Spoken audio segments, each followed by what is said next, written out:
વડોદરા જિલ્લાના કરજણ પોલીસ મથક દ્વારા પકડી પાડવામાં આવેલા વિદેશી દારૂના જથ્થા ઉપર બુલડોઝર ફેરવી દેવામાં આવ્યું હતું.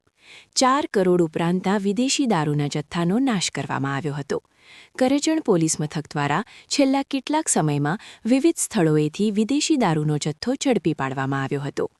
રેન્જ આઈજી સંદીપસિંહ વડોદરા તથા ડીએસપી સુશીલ અગ્રવાલના માર્ગદર્શન હેઠળ વિદેશી દારૂનો મુદ્દામાલ સમયમર્યાદામાં કાયદાકીય પ્રક્રિયા પૂર્ણ કરી નાશ કરવા સૂચના આપવામાં આવી હતી. આ સૂચના અન્વયે કરજણ પીઆઈ બીએમ પટેલ દ્વારા જરૂરી ટીમ બનાવી પકડાયેલ વિદેશી દારૂનો જથ્થો નાશ કરવા માટે સક્ષમ ન્યાયાધીશ પાસેથી જરૂરી પરમિશન મેળવી સબ ડિવિઝનલ મેજિસ્ટ્રેટની અધ્યક્ષતામાં કરજણ પોલીસ સ્ટેશનનો ગેરકાયદેસર પકડાયેલ વિદેશી દારૂ નાશ કરવા માટે નિર્ધારિત કરી હતી.